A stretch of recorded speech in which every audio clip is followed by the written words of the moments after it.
بسم الله الرحمن الرحیم. نن زمونږ د علم النحو 133 نمبر درس دی او د اسماء متمکن د اعراب قسمونه شروع دي. نن پکې اتم نمبر اعراب او اتم نمبر قسم دی. دا 9 اعراب دي او 14 قسمه اسمونه دي. نو نن 15 نمبر اسم دی. دینه پس په ان شاء الله بیا 14 نمبر اخیرنه اسم وی او 9 نمبر اعراب به ویږي.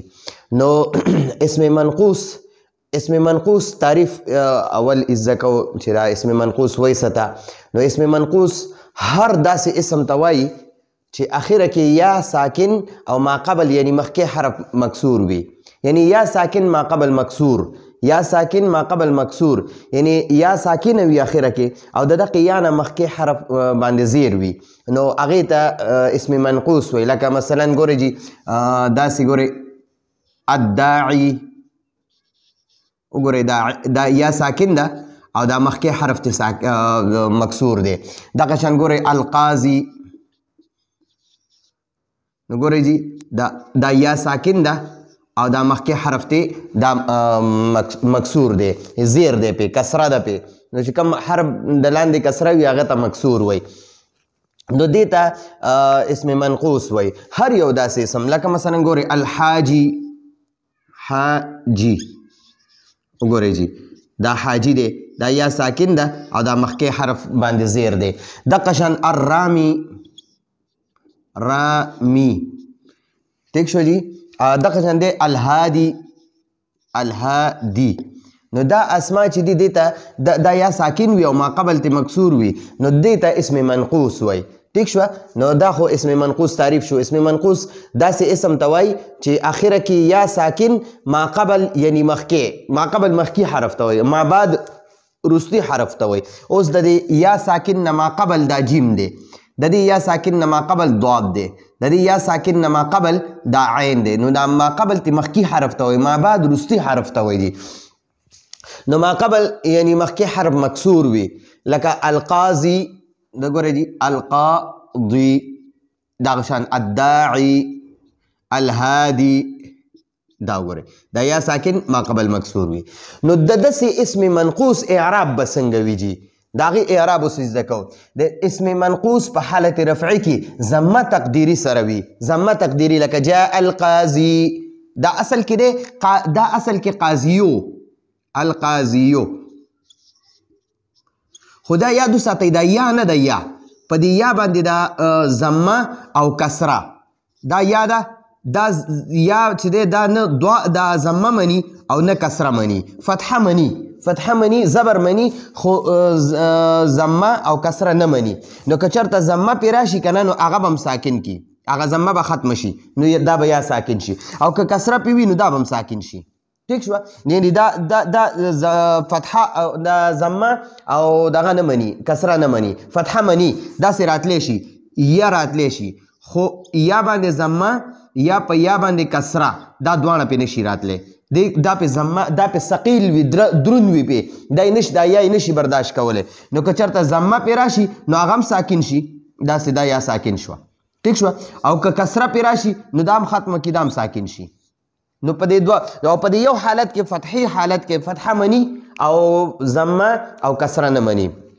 اسم منقوص هر هغه اسم ته وایي چې په حالت رفعي کې ضمه نشي برداشت کولی او حالت جري کې کسره نشي برداشت کولی او حالت نسبي کې فتحه برداشت کولی شي. نو اسم منقوص په حالت رفعي کې ضمه تقدیري سره وي.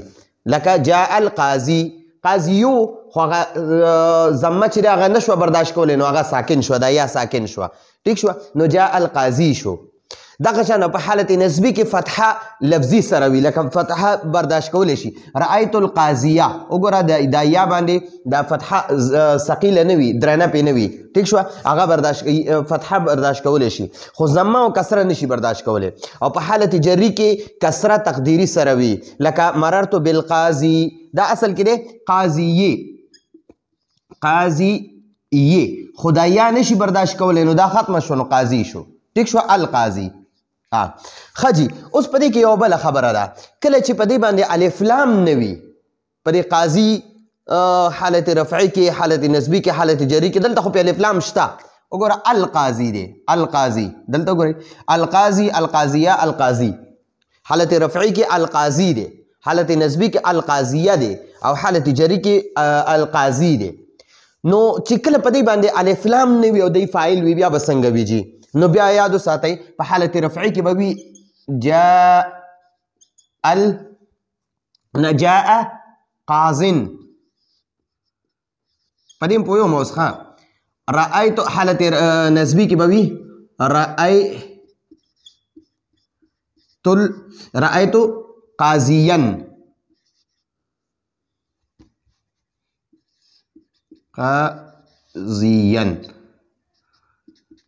او حالت جری کې به وي مررت بالقاضي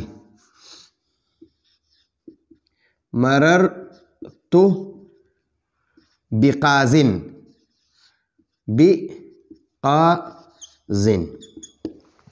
خجی تاسو به اوس وایئ چې یاره دا قازن په الف لام نه بغیر قازن ولی وي ځکه تنوین او الف لام خو خپلو کې نه لګي چې په کوم اسم باندې تنوین وي که نه نو هغه باندې به الف لام نه وي او که په کوم اسم الف لام راشي نو په هغه به تنوین بیا نه راځي نو دا قازن چې دی که نه قازن دا حالت رفعی کې اصل کې و قاضیون قاضیون نو یاد وساتئ دا ضمه چې دی که نه په یا باندې دا ثقیله وي دا نشي راتلی نو دا اصل کې داسې وي دا قاضیون چې دی که نه دا اصل کې نون ساکن وي دا تنوین اصل کې نون ساکن وي دا اصل کې و داسې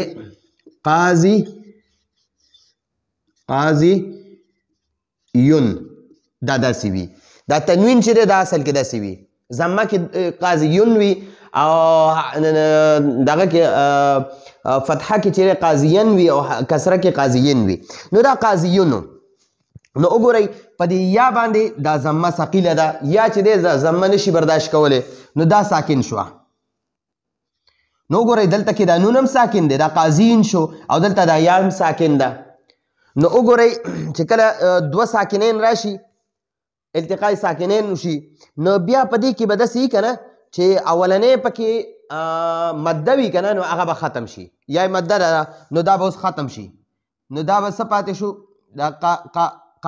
دا قازن پاتې شو دا یاتې ختمه شوه نو دا اوس پاتې شو قازن نو دا نون تنوین دا نون ساکن چې دی که نه دا خلک بیا په تنوین کې لیکي نو دا بیا داسې لیکلی کېږي قازن دغه شانتې شو جي دا قاضیون اصل کې قاضیونو دا اصل کې داسې دی ٹھیک شوه بیا په دا یات ختمه شوه ځکه په دې یا باندې دا ضمه ثقیله وه نو ضمه هم ترې لرې کړه نو بیا دوه ساکنین پاتې شو نو اول ساکن چې دی هغه مده دی نو دا هم یا مده ده هغه هم ترې لرې کړه یا مده هغې ته وایي حروف مده هغې ته وایي که نه چې یعنې یا ساکن وي او ماقبل ته کسره وي هغې ته یا مده وي وایي او چې واو ساکن وي او مخکې ته ضمه وي هغې ته واو مده وایي او چې الف وي او مخکې ته فتحه وي هغې ته الف مده وایي نو دلته دا یا باندې ضمه ثقیل و دا هم ته ختمه کړه نو دا یام ساکن شوه نو دا دوانه ساکنین راله دا یا مده ده نو دا هم ته ختمه کړه نو قازن شو دا قازن بیا داسې لیکلی کېږي قازن نو دا حالت رفعی کې و قاضیون جاء قاضیون اصل کې داسې قاضیونو ٹھیک شو نو بیا ته دی نه دا په دې ترتیب باندې دا ختم شو دا قاضیون قازین شو او قازین نه بیا دا یا ختم شو قازن شو او قازن داسې لیکلی کېږي دغه شان په حالت رفعی کې چې دی که نه نسبي کې هغې کې هم دغه شانتې وي قاضین وي اخو دغه شانتې دی بس قاضین ٹھیک شوه او حالت جری کې چې دی دا قاضیین دی دې ته اوس ګورئ جي حالت جری دې ته ګورئ جي دا اصل کې وي قاضیین نو دا قاضیین چې دی دا په اصل کې هم دغه شانتې وي ښه جي قاضیین وګورئ په یا باندې کسره ده او په یا باندې ضمه هم ثقیله وي او کسره هم پې ثقیله وي نو دا یا نه چې دا کسره هم ختمه کړه نو دا یا هم ساکن شوه نو دا اوس قاضین شو نو اومقه شانتې یا مده پکې راله دا یا مده به ترې ختمه شي نو قازن به پاتې شي قازن پاتې شو او دا قازن اصل کې داسې لیکلی کېږي قازن تنوین سره بیا لیکلی کېږي قازن داسې لیکلی کېږي ٹھیک شو جی نو دا بغیر الف لام نوی نو بیا به حالت رفعی کې وي جاء قازن رأیت قاضیا او مررت بقازن. نو دلته کې جاء قازن کې دا حالت رفعی کې ضمه تقدیری شوه، رأیت قاضیا کې فتحه لفظي شوه او مررت بقازن کې بیا دا کسره تقدیری شوله. نو د دې دا ترتیب مې راته ولیکلو، په دې ترتیب باندې دا بیا د کې دا دغه تبدیلیانې راغلي دي. نو دا د اسم منقوص درس و. راتلونکي درس پر اجازت غواړو. هذا هو المرام والله اعلم بحقیقة الكلام.